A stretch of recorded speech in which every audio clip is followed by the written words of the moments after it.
Hi, so we're here for another episode of our Expat Experts, and today we're really happy. We've got Matleena Vanhanen from Maple Tree Centre, and she is an accredited mediator, a specialist in her field, and she has been in the UAE for many years, so she's got lots of experience, and we want to ask her today a little bit more about what she does, what her expertise is for our listeners, because we think it's really interesting, and we think a lot of people will really benefit from listening to what she does and kind of any advice that she's got, and just how and also just differentiate kind of the work that she does as well. So I think she's got so much experience, and we'd love to hear more today. So thank you for coming.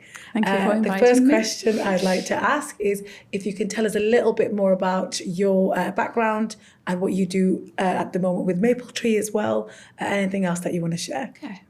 So I'm trained as a clinical psychologist in Finland. And then I've trained as a counselling psychologist in the UK. And I arrived in Dubai about 10 or so years ago. And I offer therapy for individual clients. I work with couples. I'm a couples therapist. Yes. I also offer something that's called a discernment counselling service, which is meant a service for couples who are in a crisis, where they're trying to decide what's the best way forward for them. And from discernment counselling, then the next step for me was to train as a mediator. I'm not actually an accredited mediator. Yeah, I was going to say, I apologise, because there were so many titles. I was like, which one shall I use? So many accomplishments. I was going to say psychologist, but then you always think, what do you use? But yeah, so mediator, psychologist, and couples therapist. I think those are the hats I wear the most. Yes.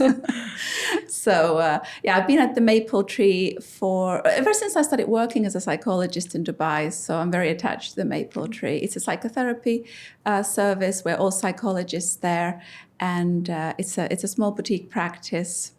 And really what I work most with is couples, so mostly couples therapy. Wow. But then sometimes when things get very rough, we might need to think about the future of the relationship. Okay.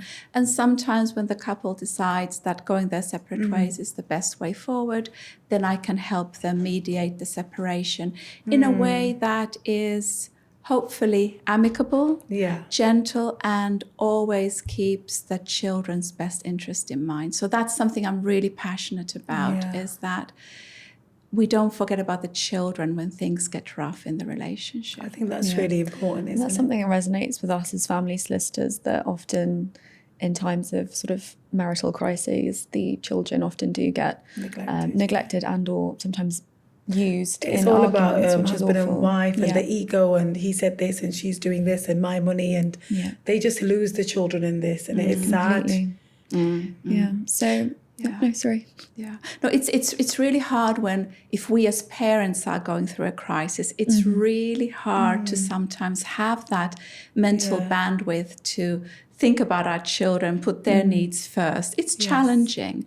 But the more we're able to do that, we know that in the long run, the children will be okay. Yeah. Separation and divorce doesn't have to harm children if it's done well. Yeah, no, that's really important.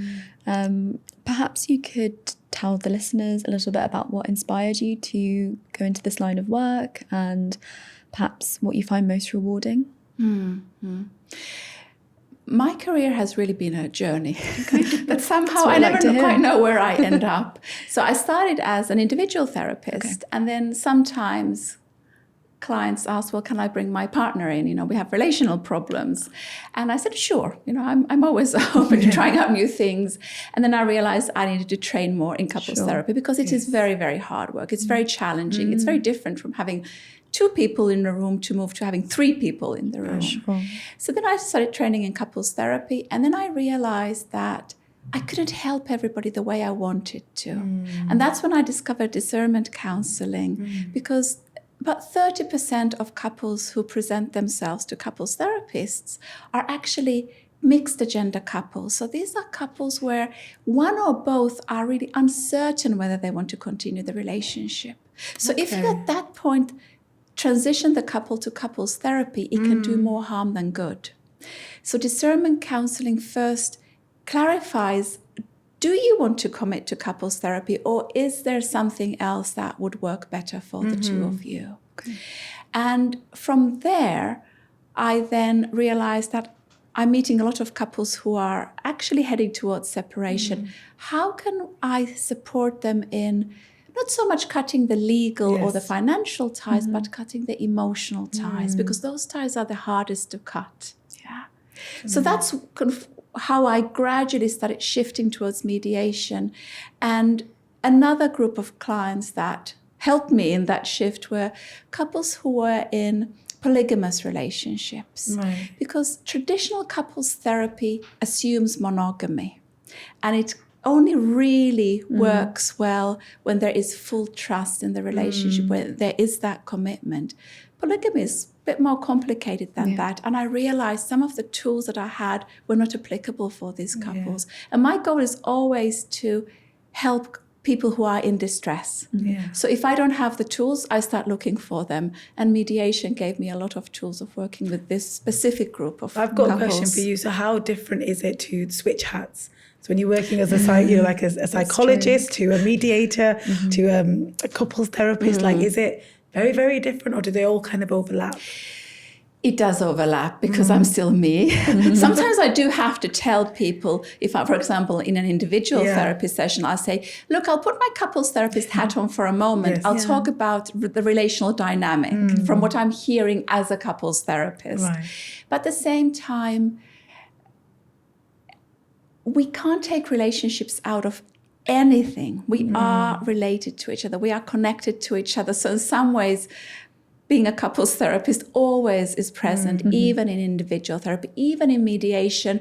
Though sometimes I have to hold back. I'll think, well, if you were now in couples therapy, I would do something differently. But because this is a mediation session and the goals are different, I need to keep that in mind. And I need to shift the focus to a particular area. So couples therapy is when you're trying to work out if there's a marriage to be saved. And we can work on something. And then mediation is more kind of, okay, it's ending, but let's keep it amicable and look at the best well-being of the children. So it kind of shifts, so you have to shift your perspective. Yes. So in couples therapy, we often have to work through past hurts, for example. In mediation, sometimes I have to acknowledge that there has been a lot of hurt. There's a lot of pain in the room. But the goal is to think about the short-term, medium-term, and long-term plans, not start going through how you hurt me and how it was unfair and how... Not going back too much. Exactly. And I have to sometimes quite explicitly acknowledge that that's in the past, and I can recognize, and here there's a lot of hurt there. But the aim of today's session is to think about, how do you move on from here? How could you find a way to decide on the arrangements, child arrangements, and sometimes the financial arrangements that is going to work for you in the future? But it's hard. It's really hard to kind of put that hurt aside. So you might be working sometimes with a couple for a long time. If you're kind of going through all the stages and you're doing maybe it could have been the individual person first, the woman, then maybe she brings the husband. Then you're doing both of them, and then maybe they're okay for a while, but then they come back, and then maybe it's mediation as well. So sometimes you're probably with a couple or a person for a long time. There are benefits of staying in one place for a long time. People find me again when needed, and that's okay. It's okay to do a piece of work and then to say, I'm good for now, and then something happens in life. It's okay to contact me again. If I feel there's a conflict of interest or I'm not the best person to guide the couple, then I will let them know. But I do get people who come back because something has changed in their circumstances. But it's interesting for us because some people don't even use, couples therapy or anything, because she'll say, I want to do it, but he's refusing. And he wants to do it, but she's refusing. So obviously both have to engage. And that's quite important. So when we get couples that come see us, or, husband and wife will say, my husband really wants things to work, so I've agreed to do couples therapy. So we're like, that's good. Because it might be that there is a chance to save that marriage. But sometimes she'll do a little bit and come back and say, no, just do the divorce. I can't do this. So you probably get that as well. Those are those mixed agenda couples where one person usually wants to make things work and the other person, for whatever reasons, and sometimes for good reasons, says, I'm done. So in those cases, when the couples present at my office, I do really listen very carefully to see, are both of them opting in for couples therapy? If not, it's a discernment case. Okay. And I'm very open and honest about it. I'll say you are not ready for couples therapy. Just tell me discernment. So for our listeners who might not know that word, how would you define discernment word to make it easier for our listeners to understand? It's not a very well-known approach to couples work. So in discernment counselling, the couple come in together, but I actually spend most of the time speaking to both of them individually. Okay. Oh. And the goal is to find out what has happened to the marriage, what have been their contributions to the problems of the relationship. So we don't talk about their partner very much, even though sometimes they want to. They want to tell me about how they've been hurt. And then we think about the options they have ahead of them. They could choose something that's called path 1, leave things as they are. Don't do anything. About 12% of couples choose that. It's not a bad path. It can be a very good option if the time is not right to make decisions about the future of the relationship. Path 2 is separation and divorce. And that could be a path that one of them chooses unilaterally and the other person has to accept that. And then path 3 is couples therapy, where the couple commits to 6 months of couples therapy where they are genuinely both trying to make the relationship work. At the end of 6 months, we usually have an informal assessment because by then, 6 months is a long enough period where couples to know, are things getting worse? Are things staying the same? Or are they getting better? So it's much easier for them then to make that final decision. So I think that's quite clever. And it's really interesting that you've talked about this, because if anyone, I definitely would recommend that approach as well, especially if both are willing to do it and take those steps, just to see they've tried everything. Exactly. Before they are going to call it a day, if they are. Absolutely, absolutely. Because you don't want to have regrets. You don't want to... Especially when there's children involved as well. Yeah. And I mean, I'll be honest, I've said that to people who are close to me, who are considering divorce. I said, have you tried everything? Because you've got kids. You don't want to look back and think, I didn't try everything. Actually, maybe there was a chance one of us could have worked things out, because sometimes the issues are not very, very serious, but they're small things that do affect the relationship that could personally be, like you said, when you're talking to them individually, it might work. Yeah. That's really interesting. Yeah, definitely so we've is. never heard of any of this before, so it's really good. Yeah. I've got a question, sort of going back to the mixed agenda type couples that you might deal with. I think it'd be interesting to hear from your experience, what are potential almost misconceptions or stigmas that might be attached to, for example, couples therapy that you see are being presented, as in perhaps a couple attends and you do feel that there's a bit of resistance from one of them. Are there any factors that you hear often or reasonings for people having a little bit of resistance to engaging in therapy? Well, it's quite a vulnerable moment to walk into a stranger's office and start talking about your relational problems. Yeah, it's not easy. Yeah. And it could be that there are some attitudes that, you just have to soldier on, or that maybe sometimes some really hard things have happened in the relationship. So there could be some shame. There could be a lot of guilt. It's a very hard moment to open up to a stranger at that point about some really quite delicate issues at times. It's almost putting a spotlight on these quite sensitive subjects. I imagine that's probably one of the main things people want to avoid, really. Yeah. And that's where kind of the couples therapist skills come into place, that you don't push people beyond their window of tolerance. So you don't push them to a point where they want to either completely shut down or run out of the room. Yeah, of course. Yeah, that's a good question. So what do you do when the tensions are running high and one's really angry and intense? How do you... What kind of principles or policies do you follow in your practice when you get those kind of highly tense? Well, the older I get, and luckily the more experience I get, I'm able to, and as I get to know the couple better, I'm able to notice the warning signs that they are now becoming more dysregulated. It's becoming really hard for them. So then I'll jump in sooner. But if things get really intense, the first step really is to validate that intensity makes sense. Okay. When we are feeling strong emotions, it sometimes shows. So I often have to match their intensity level in the beginning. So if I speak very slowly, very quietly, I'm very calm, they can't hear me because they're in a very different place. Yeah. It's true. So if I match my energy with their energy, they feel heard and understood. They don't feel so alone with that difficult emotion. And then I can help them bring it down. Yeah, because you might get situations where the woman is really angry and upset because husband maybe has been cheating or there's been other issues and she can't, she's finding it hard and she's maybe shouting or swearing. It must be hard sometimes to be like, just so that they can, Well, usually people, when they do come in, they are at their best behavior. So they don't come in screaming. And because we really slowly work on ways to talk about these difficult experiences.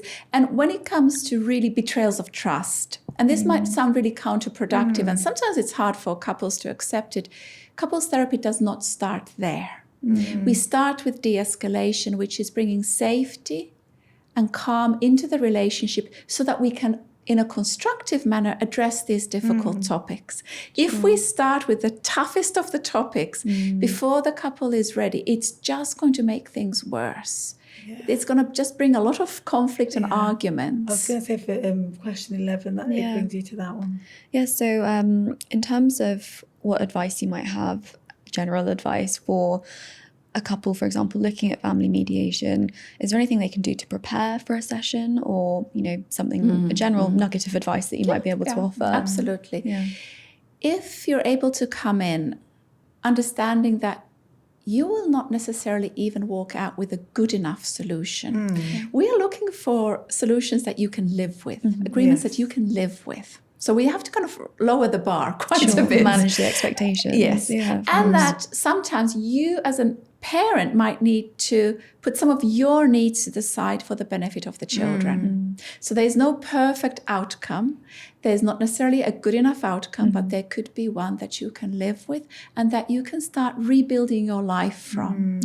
So that's a really good starting point to understand that don't expect to get everything you want. Because if that's your expectation, mediation will not work. So you're preparing them basically. And this is what we're going to be doing. When I interview them individually, because the mediation always starts with 2 individual interviews, I do check for flexibility. Are you able to be flexible? If I get a sense that they are not willing to compromise on anything, I will address that directly and say, this is going to be hard. I suppose commitment as well is another thing that you're looking for from clients, because if they're not willing to engage much further than perhaps one meeting, then it's unrealistic. Well, that's the beauty of mediation, that the couple doesn't have to commit to any more sessions than they want to commit to. So I will not say you have to have 5 mediation sessions. I say, well, we have, if mediation is possible, we have the first meeting, and then they decide if they want a second one. Sure. So if they come to the conclusion that this didn't work, we don't like this, or we don't like working with you, then they don't have to come back. Yeah, of course. So given the years of practice you've had in the UAE, have things changed recently, like after COVID or during COVID? Have things become, people are more open to coming to see yourself for couples therapy? Do you think it's the same? Has anything changed in figures, do you think? I don't have any statistics, so I'm not going to make any up. Trends, of course. Would you say you're more busy now, or is it the same? It's always been the same? Well, I'm doing more and more of couples work. So I would say, yes, I am busier. And I think probably most couples therapists are very, very busy. I don't know if that's different from pre-COVID. I know COVID was good for some couples. COVID was really hard for other couples. So it was a bit of a, you were either lucky or unlucky during COVID. I think couples who had a young child during COVID, it was rough for them because parenting in isolation is very, very hard. But some couples found that life became a little bit easier because you didn't have to go anywhere. You could just stay at home and chill. But having young children is always a big stressor on the relationship. Definitely. I've got young kids. It's hard work. So tell us now, so we're finishing off shortly. Firstly is obviously how people can find you. So you work at the Maple Tree Centre. Yeah. And also, so we'll be sharing your details anyway with our listeners. But if you can just tell people how they can contact you directly or through the website, and also just a bit of advice or any kind of wisdom you've got for anyone that would like to approach you or your centre, what they should, just yourself as an expert, because I'm sure a lot of your clients are expats as well, living here, whether they've been here for a short time or many years. What advice or kind of guidance or any kind of wisdom you would give anyone listening? I'm very old-fashioned, so I do have a WhatsApp number, but if you contact me, you will get a message saying, please email me. So, email. The reason is, it's easier for me to track requests if it's by email. And also my replies are quite lengthy. So you don't want a really, really long WhatsApp message from me. Makes sense. So the best way to contact me is to send me an email at the clinic address. If you go to the Maple Tree Psychotherapy's website, you'll be able to find my details there. And our receptionists are excellent. They will share my email address with you. And send me an email. If you know exactly what you're looking for, it's great if you can specify that. If you're not quite sure, it's okay to be uncertain as well, and say, this is what's happening and I'm not sure what the best approach is. I will usually either say, well, on the basis of what you've told me, this is what I would recommend. Or I'll say, look, you know what? Let's have a brief conversation. It'll be 5 to 10 minutes. I'm not going to ask a lot of your time.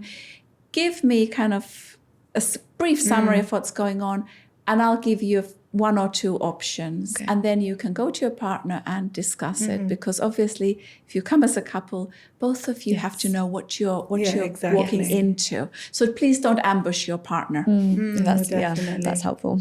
And the advice you would give to anyone listening, or you would share with anyone listening, whether it's in relation to your practice or what you're from the years of practice or yourself, what would you like to leave our listeners with? Relationships are hard, and you will never have a conflict-free life. You will not have conflict-free life at work, in your relationships with your family. So avoiding conflict is not the solution.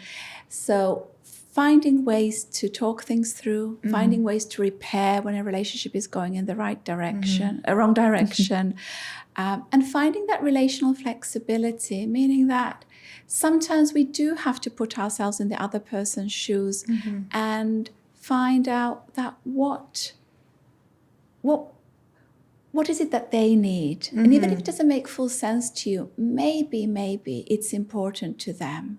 So in a relationship, if we're able to take the other person into consideration without abandoning our own needs, there's a biggest chance of the relationship working out. And that applies also post-separation if you have children. Yes. Yeah. Well, it's been really, really nice and fascinating, actually, listening to what you're doing and the different hats that you're wearing with. So I'm sure so many people will benefit from, if they are going through relationship issues or they need a mediator as well, or even if they just need a psychologist. I think you'd be brilliant to, we could point towards, and we will share your details as well. But thank you so much for making time. Yes, thank you so much. It's been lovely speaking to you and finding out more. Thank you so much. Thank you. It's my favorite topic. I could talk about it for hours. Perfect. Thank you.